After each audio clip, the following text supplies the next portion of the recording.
Nos reventaron la bocina del bajo. Eso era lo que olía, no se preocupe, ¿ok? Todo bajo control. Sí, parecía como que el fuego estaba descendiendo, ¿no? Pero era el del bajo que le pegó duro. Pero no, todo tranquilo. Ven, solo para aquellos que no sé si saben, de aquel lado tenemos agua, los baños están para aquel lado, por si de repente quiere saber dónde están, entonces por ahí está. Amén. Mire, todos aquí quiero pensar que en algún momento o fuimos a la escuela o estamos yendo a la escuela, ¿no? Amén. Sí, algunos, levante la mano, ¿quién todavía está sufriendo en la escuela? Amén. Levántela sin miedo. ¿Sí? Sí, yo sé que sí. Todavía están sufriendo. Y yo quiero que recuerden ese tiempo en la escuela. Todos ustedes ahorita están de vacaciones, amén. Pero recuerden, no, ¿por qué queremos recordar la escuela otra vez y apenas nos libramos de ella? ¿No? ¿Qué voy a recordar la escuela? Pero recuerden un poquito, ¿no? De hace un mes, o aquellos que tenemos un poquito más, ¿no? Que salimos de la escuela hace como 2 años, algo así, ¿no? Pero recuerde ese tiempo cuando entras al salón, entras bien a gusto, ¿no? Todos te ven a ti como calmado, entras, te sientas, tomas tu lugar ahí y luego llega el maestro y se para enfrente y todos saben todo su rollo, amén, o nomás que llegaba el maestro y todos estábamos hablando cada quien en su cosa, y de repente el maestro dice las palabras más horribles para un estudiante. ¿Usted sabe cuáles son las palabras más horribles de un maestro? Lo que nadie quiere escuchar. Bueno, aparte de estar reprobado, ¿no? Sí. No pueden saber. Esas son las palabras que para nosotros nos temblando. Es, saquen una hoja en blanco, escriban su nombre y escriban la fecha. ¿Sabe usted qué significa eso? Sí, todos se quejan. Yo recuerdo que todos nos quejábamos porque ya sabíamos lo que eso significaba. Y era examen sorpresa. ¿Sí? ¿A usted le gusta el examen sorpresa? Amén, eso. Bueno, no sé si aún lo siguen practicando hoy en la escuela, pero o fue una cosa de nuestra generación para atrás, le digo que hace como 2 años más o menos. Pero para los que aún no les ha tocado, todavía probablemente hay algunos que aquí no conocen, no saben qué es el examen sorpresa y todavía no lo conocen, pero espero que sí les toque algún día porque es una combinación de enojo, frustración, es una combinación también de impotencia, ¿no? Cuando te llega el maestro y te dice eso. Entonces, para los que no les ha tocado, bendiciones, que un día les toque. ¿Ven? Entonces, un examen sorpresa no es algo para que escribas todo lo que tú has memorizado. No, para eso están los exámenes normales, ¿no? Aunque estés 1 hora antes, ya sabes que va a ser el examen y no, en 1 hora antes quieres estudiar todo lo que no estudiaste en los 6 meses, ¿no? ¿Sí? O eso nomás le pasaba a Christopher. ¿Ah, no? Ese es el examen normal, ¿no? Donde estás estudiando y sabes que ya va a estar el examen. A tal hora, en tal momento, el examen está ahí. ¿Sí? Aunque quieras absorber todo ese examen. Pero el examen sorpresa realmente va mucho más allá de eso. Es más bien como para probar tu comprensión. Es para ver si has retenido lo que ya debes de saber como parte de ti, sin necesidad de estar memorizando algo, ¿no? Es para saber si sí has puesto atención, ¿no? Los maestros lo ponen muchas de las veces o para arruinarte la vida o para que puedan ver ellos si has puesto atención en clase. Aunque estés en clase, muchas de las veces estamos en clase y estamos en otro mundo, ¿no? Y entonces el examen sorpresa nos evidencia de que sí hemos puesto atención, sí hemos estado ahí entregando trabajos, tareas, sí hemos agarrado el rollo. ¿Ven? Entonces ese es un examen sorpresa. Hoy haremos un examen sorpresa.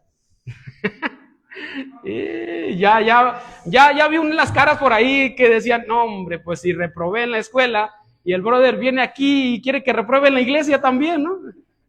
Pero no se preocupe, no se preocupe. Ya sé que estaban queriéndose levantar, ¿no? Y ya les dije que está cerrada la puerta. Tiene candado. Con 3 candados, esa es la canción del apóstol. Entonces, le digo, no se preocupe. Esta va a ser solamente una pregunta.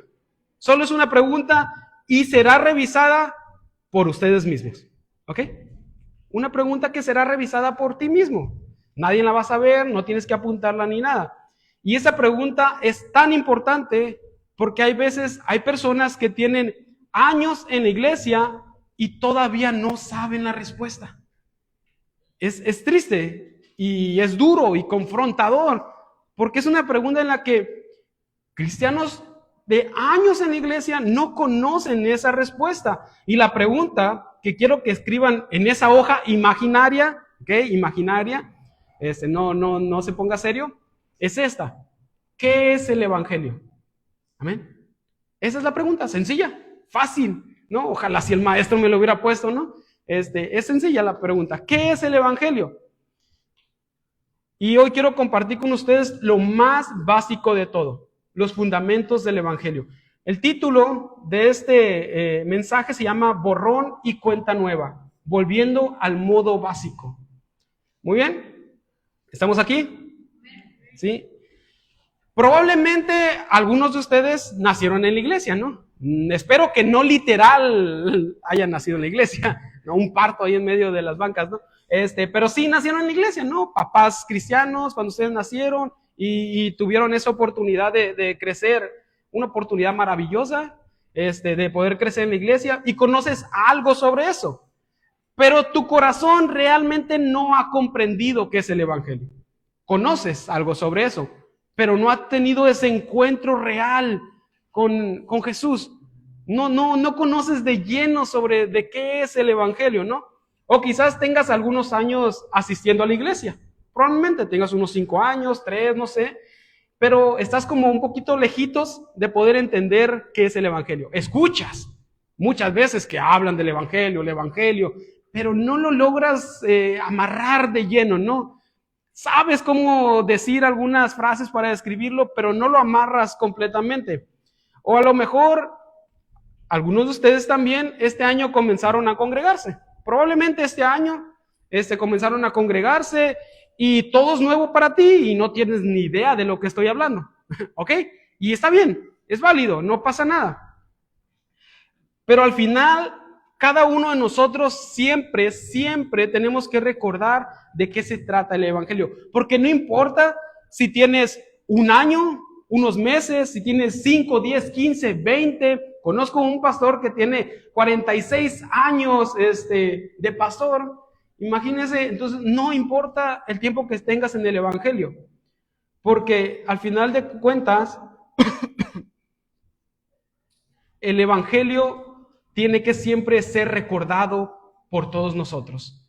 Cada uno de nosotros siempre tenemos que recordar de qué se trata el evangelio, sin importar cuánto tiempo tengas en la iglesia. Eso es muy diferente, porque el evangelio lo cambia todo. ¿Amén? ¿Sí? Perfecto, eso me gusta.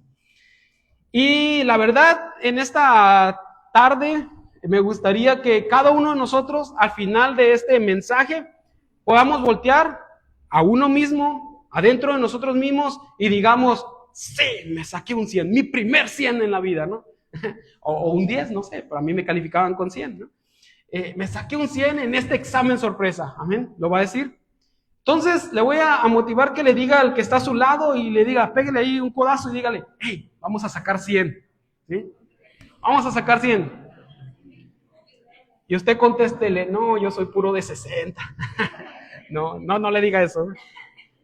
Entonces, pero de verdad, yo estoy convencido que vamos a comprender en lo profundo de nuestro ser la respuesta a esta pregunta. ¿Qué es el evangelio? Amén. Vamos a orar algo cortito.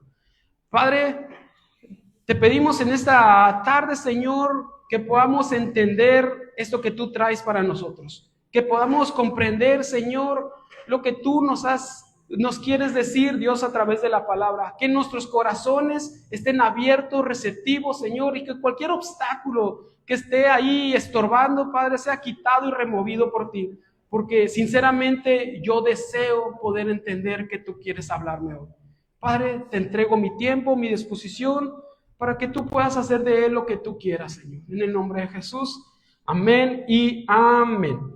Quiero que abran su Biblia conmigo en Filipenses, gracias, 1, versículo, Filipenses 1, del 1 al 11. Por ahí, ¿alguien lo tiene? Si alguien lo tiene, voy a ver, el más valiente de todos me puede ayudar a leerlo. ¿Quién es el más valiente de todos? Yo sé que así hay valientes, ¿no? Vamos a ver quién es el más valiente de todos. Filipenses 1, del 1 al 11. Amén. Sabía yo que tenía que ser mujer.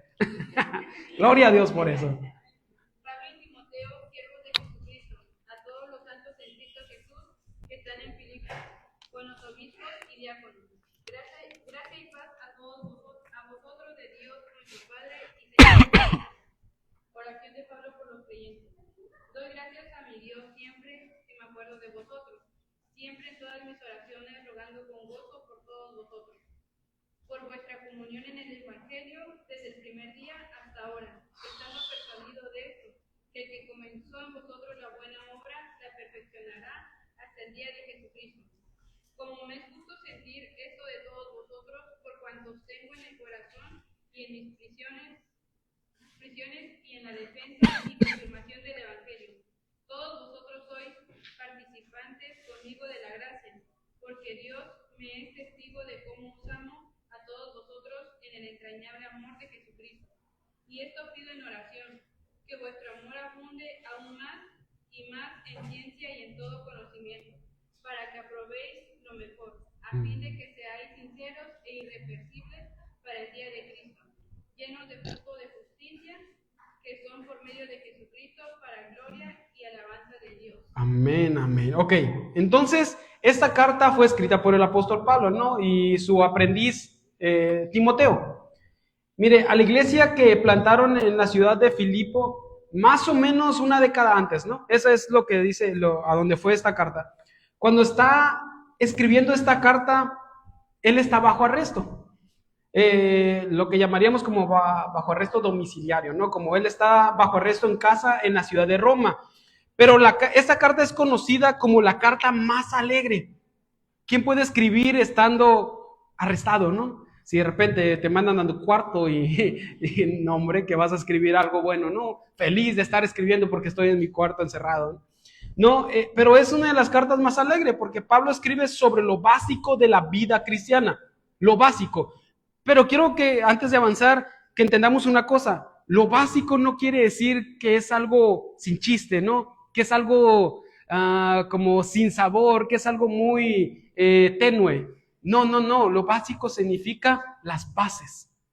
¿Ok? Es algo tan importante. Entonces, él está escribiendo ahí sobre lo básico de la vida cristiana, dando gracias a Dios por la iglesia de Filipo que le había apoyado.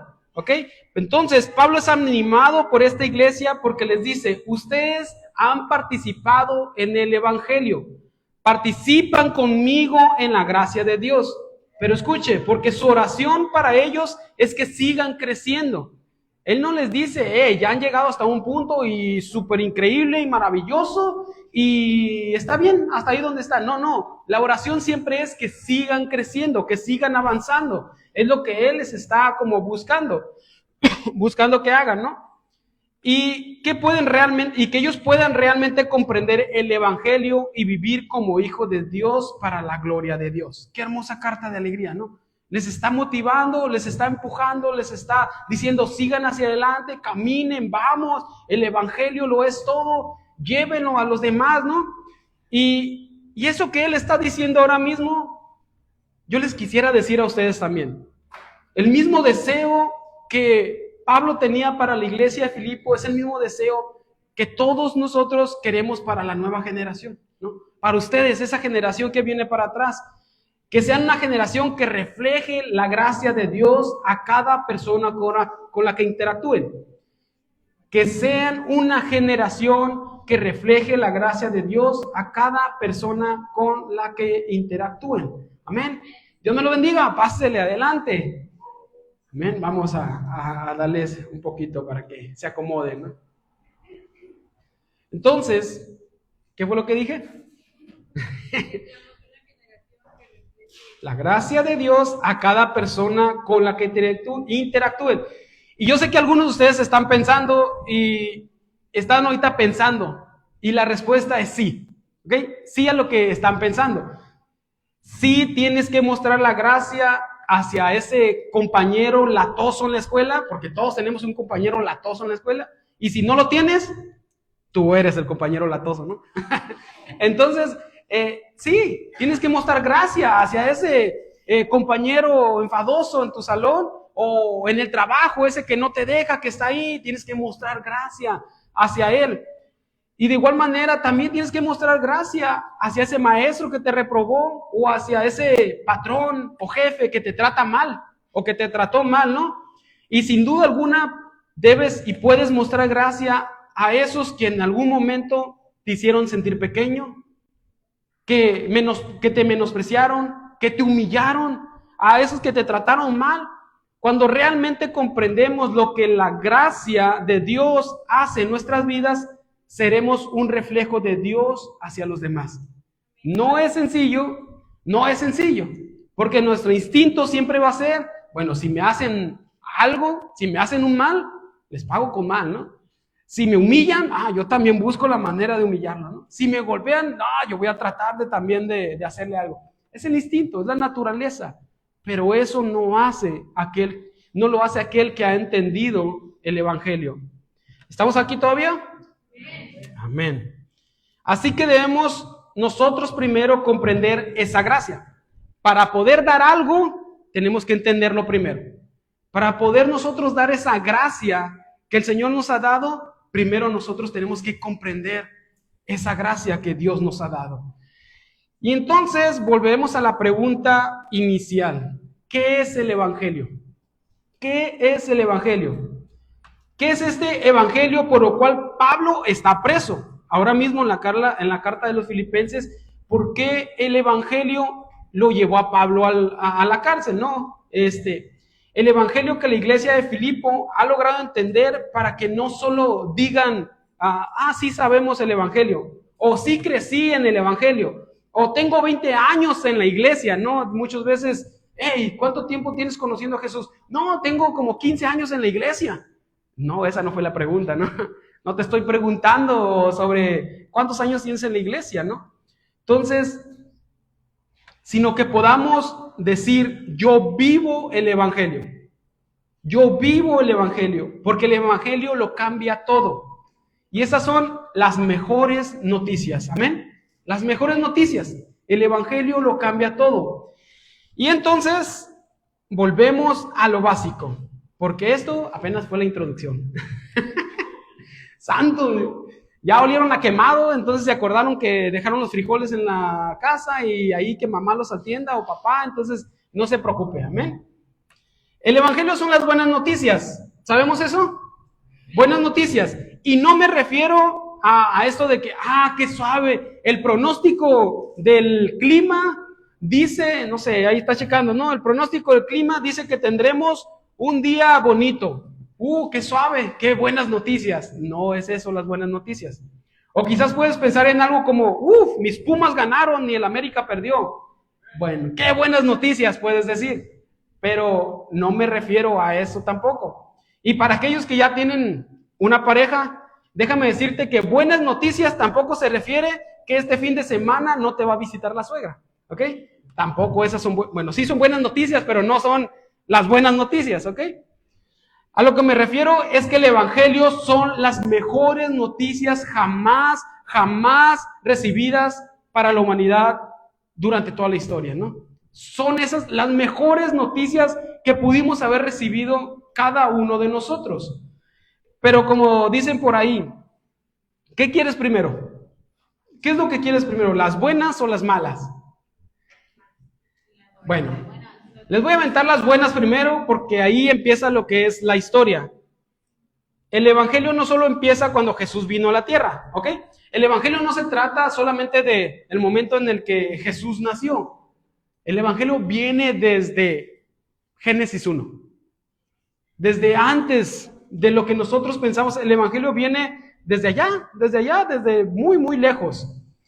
Y esto fue el plan de Dios desde el principio. Y si están tomando por ahí notas, vamos a tener unos puntos donde vamos a estar hablando sobre ello. El primer punto es el rey. El rey. Génesis 1:1. ¿Todos conocemos Génesis 1:1? Amén. A ver, examen sorpresa. Ah, no. ¿Qué dice Génesis 1:1? En el principio, Dios creó los cielos y la tierra. Miren, la palabra de Dios inicia con la frase más fundamental en la realidad. Dios creó, Dios sostiene y reina sobre todo lo que existe. Ese es Dios. Muy bien. El Dios eterno, Padre, Hijo y Espíritu, el Dios santo y justo y perfecto, el Dios de amor, creó todo el universo e hizo su obra maestra, la humanidad, a su imagen. El Rey de todo diseñó especialmente a los humanos para conocerlo y para disfrutar de su amor. Amén. Él lo hizo todo. ¿Ok? Él lo hizo todo, así de lleno. Él nos hizo como su obra maestra. Ahí empújale que está a un lado y le dice, hey, eres una obra maestra de Dios. Amén. Dígaselo, vamos, dígale, eres una obra maestra de Dios. No le van a decir como me dijeron a mí, no, tú eres una obra abstracta. Pero obra de Dios al final de cuentas. Entonces fuimos hechos por Dios. Todos fuimos hechos por Dios. Eso significa que le pertenecemos a Él, solo a Él. Fuimos hechos por Él y le pertenecemos a Él. Y fuimos hechos para Dios. Y eso significa que Él solo nos puede satisfacer. Esos primeros 2 capítulos de Génesis muestran el corazón de Dios para su creación. Muchas veces,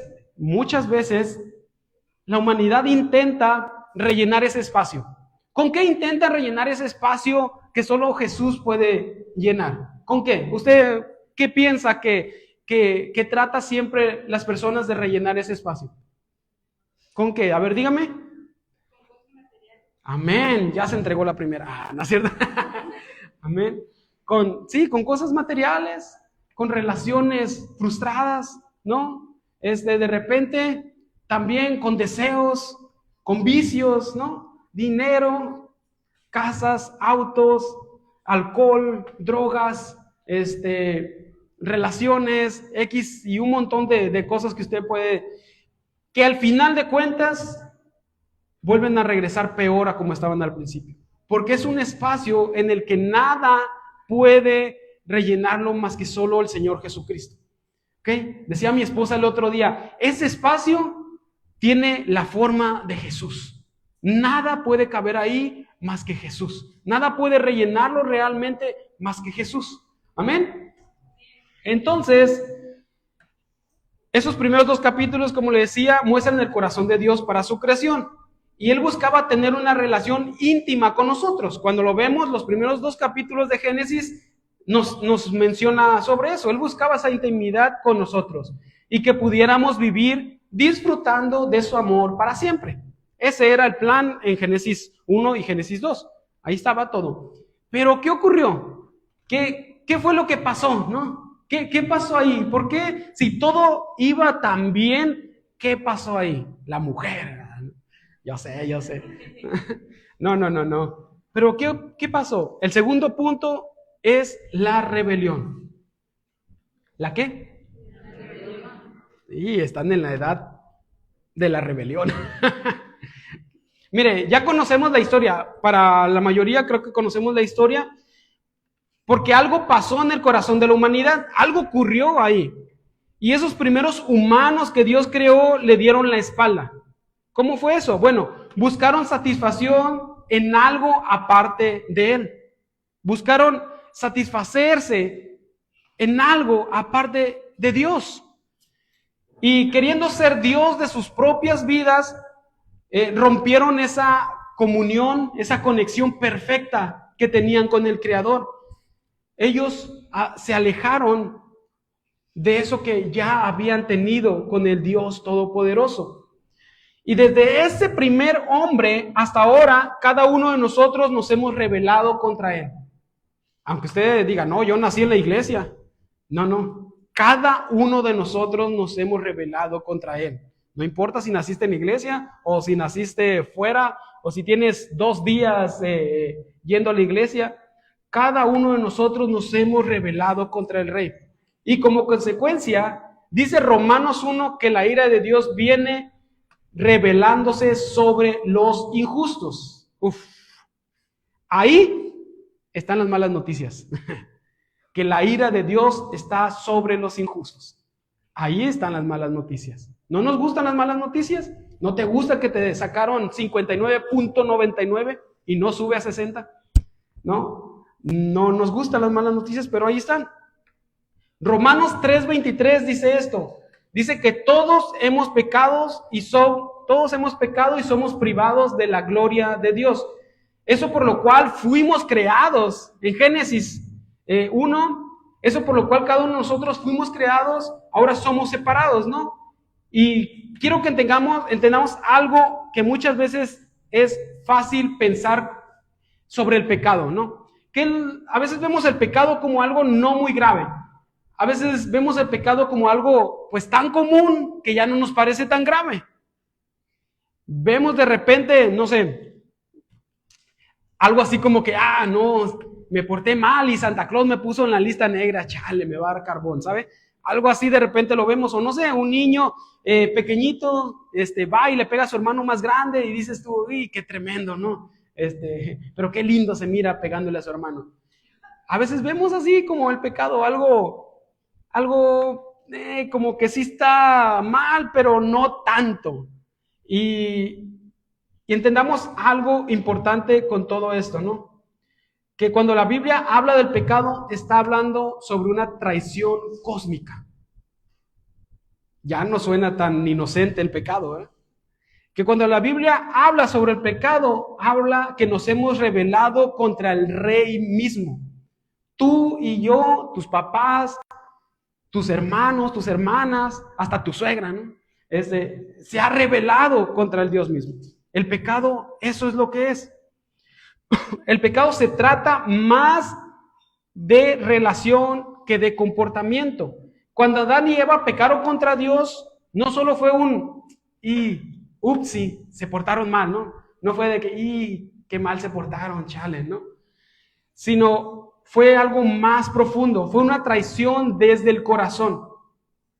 Engañamos a nuestro Creador, buscamos la satisfacción propia antes que Él, antes que aquel que ya nos había dado todo.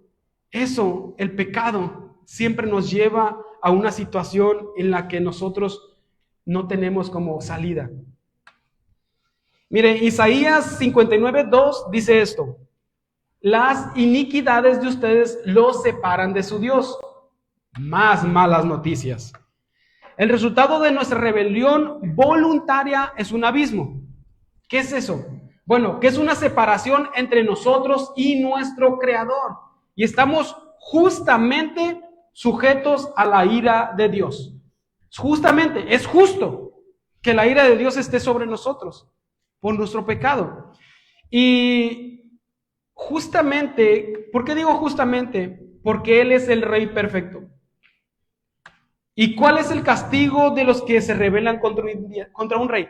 ¿Han visto películas, no? Yo creo que todos hemos visto películas de esas de antes, ¿no? De soldados con espadas y escudos, o Corazón Valiente, no sé cómo se llaman, una de esas. Bueno, ustedes ya son más del año pasado, ¿no? Pero esas películas de antes, ¿qué ocurría contra los que se rebelaban contra un rey? Sí, o sea, no les daban ni chance, ¿no? No, si te podías rebelar contra alguien más y todavía, pues, te la suavizaban. Pero si te rebelabas contra el rey, era muerte automática. No había debate en eso. ¿Por qué? Bueno, por si te rebelabas con el rey, era corte en la cabeza. El rey tenía toda la autoridad y el derecho de matar allí a los rebeldes. En Romanos 6 dice que la paga del pecado es muerte. Y esto es duro, porque no nos quiere como suavizar la cosa. No es que dice, ¿sabes qué? Pues es que lo que tú hiciste no está tan mal, unos 5 Ave Marías. No, dice, el pecado, ¿cómo dice? ¿Recuerdan? La paga del pecado es la muerte. Es ahí. No dijo nada más, no la quiso adornar, no la quiso poner bonito. La paga del pecado es la muerte. Punto final. Ahí está.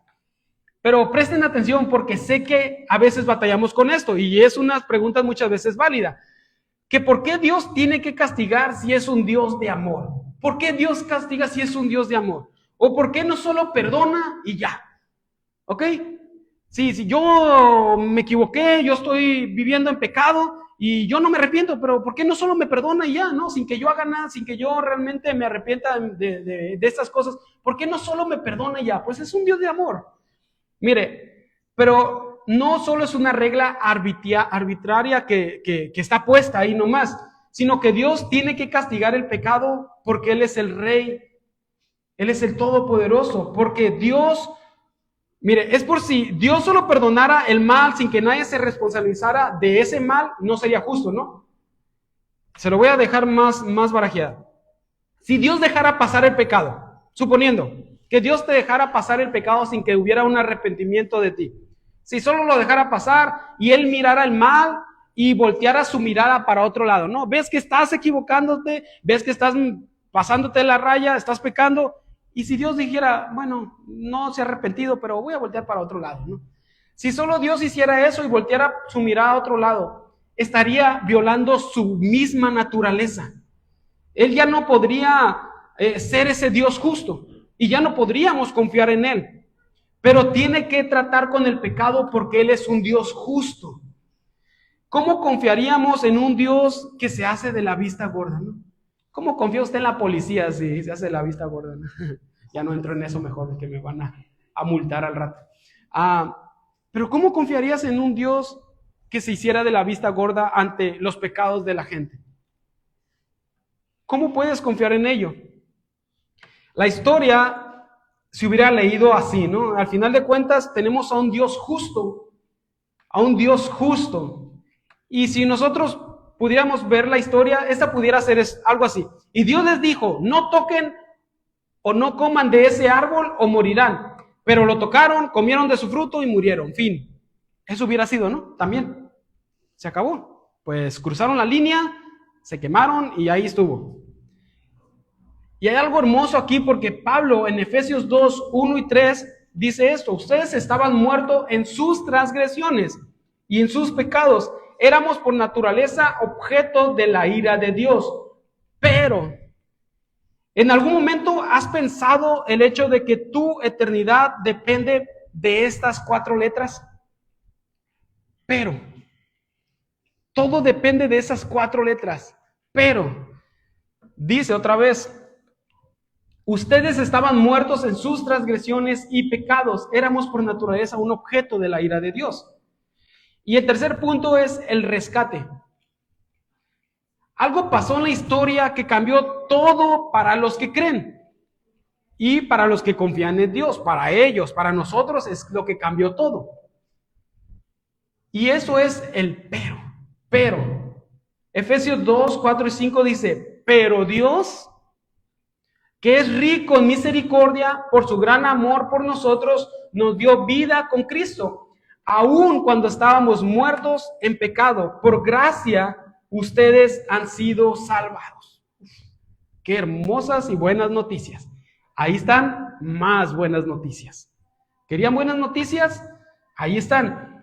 Después de siglos de rebelión, siglos y siglos de rebelión, el pueblo de Dios fallando una y otra vez, una deuda imposible en nuestra contra, Dios vino a nosotros. El Rey de todos se hizo humano, vivió una vida de perfecta obediencia a Dios, vivió la vida de perfección que Adán falló en vivir, vivió la vida de perfección que el pueblo de Israel falló en vivir y vivió la vida de perfección que tú y yo fallamos en vivir.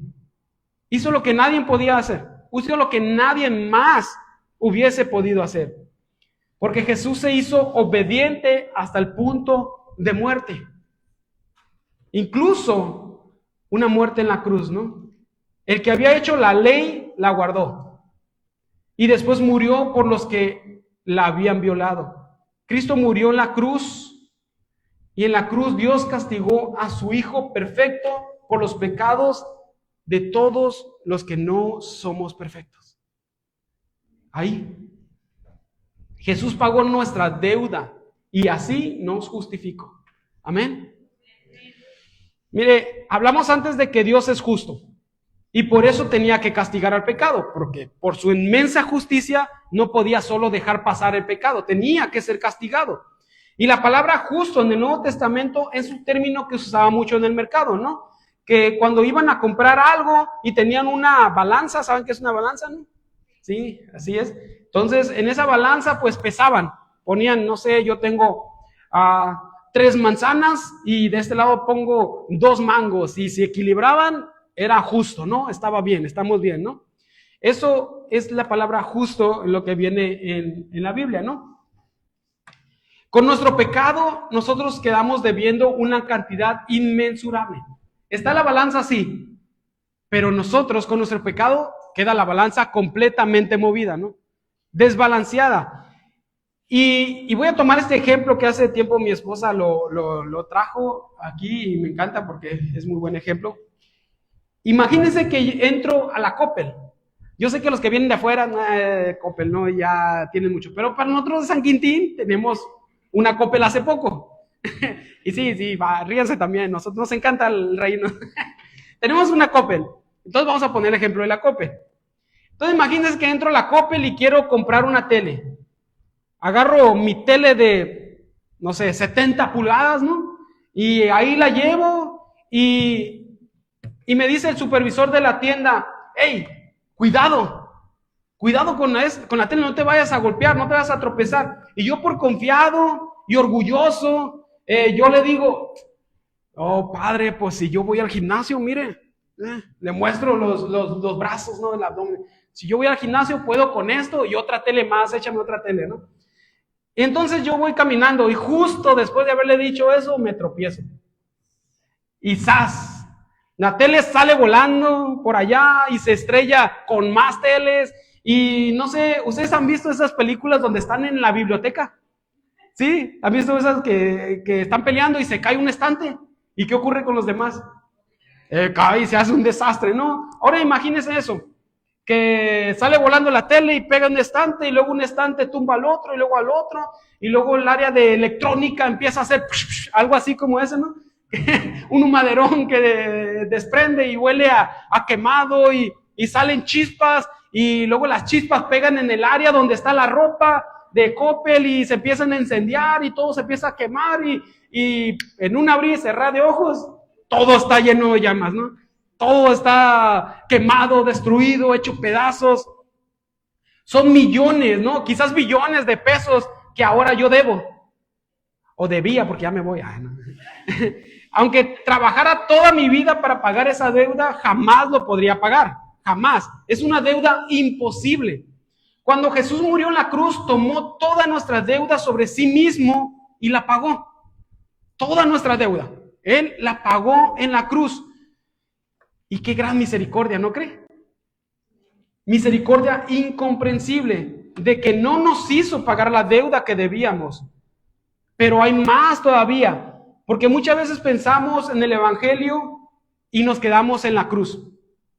Muchas veces pensamos en el Evangelio y creemos que el Evangelio solo quedó ahí en la cruz.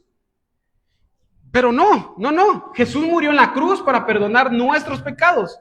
Y sí es cierto. Pero hay más que eso. Jesús no solo nos perdonó la deuda, sino si solo eso hubiera hecho, si solo hubiera perdonado la deuda, entonces sería como ponernos de vuelta en ceros. Sí, si hubiera Jesús estado aquí, perdonó la deuda a través de la crucifixión y nuestra deuda de estar en rojos, estamos en ceros, no, en negros, estamos ahí. Eso solo hubiera sido. Pero en 2 Corintios 5:21 dice que Él no conoció pecado, que el que no conoció pecado fue hecho pecado para que en Él fuéramos hechos justicia de Dios. Ahora delante de los ojos de un Dios santo somos justos. Él nos ve como si nunca hubiéramos debido nada. Y es porque Él no se quedó en la cruz, ¿ok? No fue solo que fue crucificado y que se quedó en la cruz. Él resucitó. Él resucitó.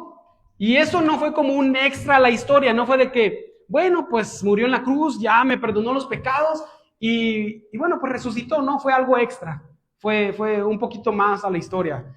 Para nada es así, porque sin eso no habría una historia del evangelio. No habría evangelio. Sin resurrección no hubiera habido evangelio. Cuando Jesús resucitó de la muerte, fue como la afirmación pública de que el sacrificio de Jesús fue aceptado como la justa y completa paga de tus pecados y de mis pecados.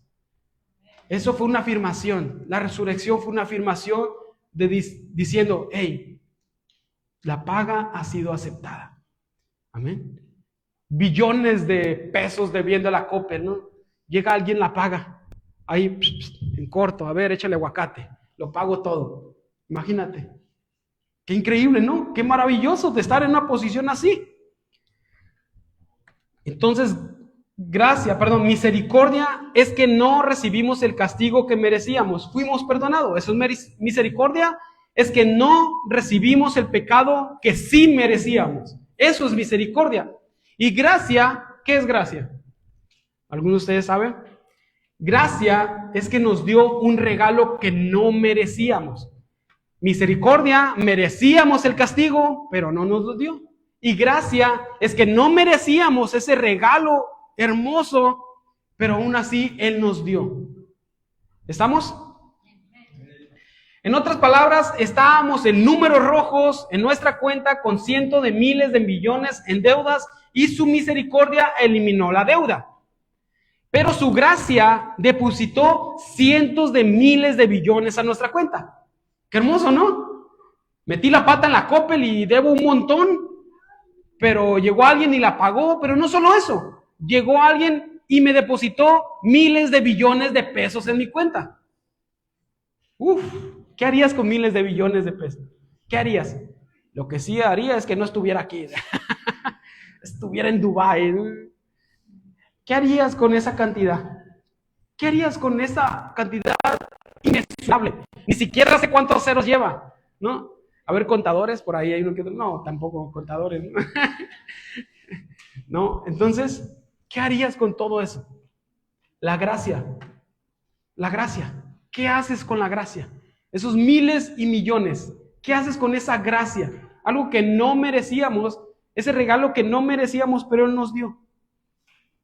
Entonces, y como les digo, esta gran misericordia ahora da lugar a esa gracia, porque Jesús no solo pagó toda nuestra deuda en la cruz, sino que también depositó el regalo igual de imposiblemente grande en nuestra cuenta.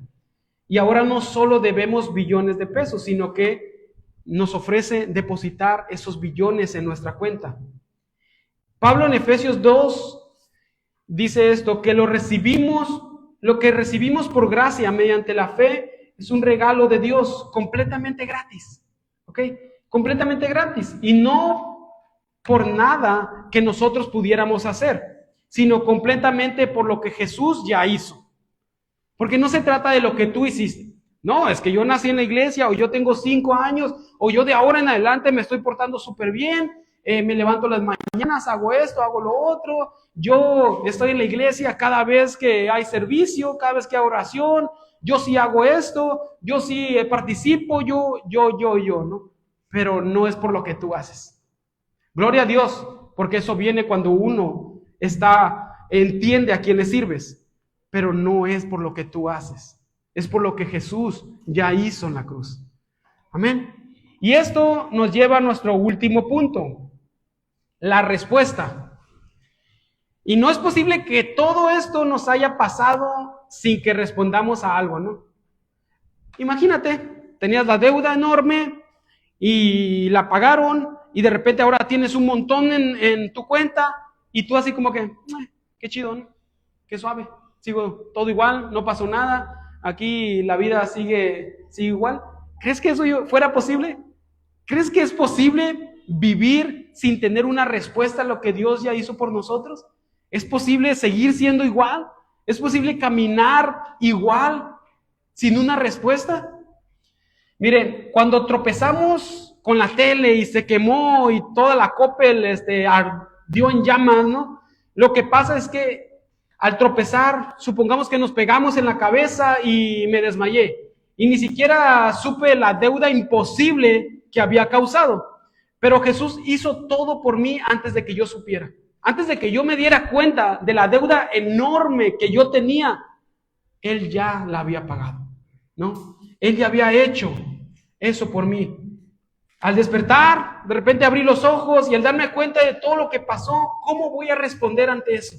¿Cómo voy a responder ante lo que Jesús ya hizo por mí? ¿Cómo voy a responder ante lo que Jesús ya hizo por ti? ¿Cómo vas a responder ante eso? Me gustaría que se pusieran sobre sus pies. Ya sé que están muy cómodos, pero vamos a ponernos sobre nuestros pies. Porque si estás aquí hoy y quizás estás empezando a entender el Evangelio por primera vez y te estás preguntando, ok, pero ¿cómo me pongo bien con Dios? ¿Cómo hago las paces con Dios? ¿Cómo logro caminar bien con Dios? Tenemos que responder a este acto increíble de misericordia y gracia. Y puedes hacer estos 3 pasos, ¿no? El primero es voltéate, ¿no? No lo hagas literalmente ahora, solo voltéate. Tenemos que darle la espalda a nuestro pecado. Si voy caminando en el pecado, lo que tengo que hacer primero es darle la espalda al pecado. Dar ese giro de 180. No lo hagas de 360 porque quedas en la misma dirección. Le das un giro de 180. Tenemos que estar devastados cuando nos damos cuenta de nuestra condición. Cuando realmente entiendes y te das cuenta de tu condición, cuando sí comprendemos sobre nuestra condición, solo ahí te das cuenta que el daño que nuestro pecado ha causado, entonces cuando lo has entendido, puedes lograr y darle la vuelta y darle la espalda al pecado. Solo ahí. Y la segunda es que tienes que confiar. ¿En quién? En tu suegra no. Confiemos en Cristo Jesús. Confía en Cristo Jesús. Cuando nos arrepentimos, también decimos que sí a todo lo que Él ha hecho por nosotros. Y recibimos por fe ese regalo que Él nos ofrece. ¿Cuál es ese regalo? La salvación. Le decimos, sí, Señor. Sí, yo confío en ti plenamente. Confío completamente en ti. Y acepto ser un hijo tuyo, ¿no? Y acepto ese regalo que por gracia tú nos has dado. La salvación que ha llegado a mí por gracia tuya. Yo no puedo hacer nada para obtenerla. Yo no puedo hacer nada para apoderarme de ello. Solamente por tu gracia es porque esa salvación ha llegado a mi vida. Y el tercero es que tienes que atesorarlo. Atesora a Jesús. Este no es un tercer paso en sí realmente, sino es el resultado del segundo. Pero si realmente empezamos a comprender el Evangelio, empezamos a abrazar a Jesús como nuestro tesoro. Jesús es infinitamente más que un pase para escapar del infierno. No voy a aceptar a Jesús solo porque no quiero ir al infierno. Jesús no es solo un pase de autobús para evitar el infierno, ¿no? Es una persona que podemos ver, que podemos conocer, que podemos amar y podemos disfrutar. Y en Juan 17:3 dice esto: esta es la vida eterna, que te conozcan a ti. Este es el fin de todo. Mi perdón no es el fin. Que me perdonen no es el fin. Mi salvación no es el fin. Escapar del infierno no es el fin. Todos son medios. ¿Medios a qué? Al fin de conocer a Cristo. Ese es el fin. Conocer a Cristo. Conocerlo a Él realmente. Y todo lo demás viene cuando nosotros conocemos a Cristo realmente. Ahí viene. Entonces, ¿qué es el Evangelio? ¿Qué es el Evangelio? Mis queridos alumnos cristianos, ¿qué es el Evangelio? Estaba muerto en mis transgresiones, pero Dios nos dio vida con Cristo. Ese es el Evangelio. Estaba muerto en mis transgresiones, pero Dios nos dio vida con Cristo. Esas son las mejores noticias en toda la historia. Eso es el Evangelio. ¿Y recuerdan el examen sorpresa del inicio? Probablemente pensabas que ibas a reprobar, ¿no? Pero si puedes responder desde lo profundo de tu corazón, diciendo, yo he sido rescatado por gracia, y vivo para el Rey de Reyes, entonces te aseguro que tu nota va a ser de 100. Si realmente entregas tu vida a Él, si realmente te comprometes a no volver atrás, a que no te conformes con una vida cómoda, a caminar solamente en automático, bueno, pues a ver qué pasa. El Evangelio exige una respuesta radical a todos ustedes. Ustedes que han caminado en el camino del cristianismo, en la iglesia, ustedes que están en una iglesia, el Evangelio les demanda una respuesta. El Evangelio demanda una respuesta radical de sus vidas. Y hoy es el día de volver a lo básico. Y otra vez, como les decía al principio, no es porque sea simple, sino porque es vital. El Evangelio no es el punto de partida, es todo el camino. Así que decide hoy ser parte de una generación que vive el Evangelio, de una generación que proclama el Evangelio y de una generación que refleja la gracia de Dios. Y cuando salgas de este lugar, que vayas allá afuera y que el mundo no tenga que preguntarte si eres cristiano. Que el mundo no tenga que venir a ti y te tenga que preguntar si tú eres cristiano. Que ellos puedan ver, que ellos puedan sentir y que ellos puedan experimentar a través de tu vida quién es Jesucristo.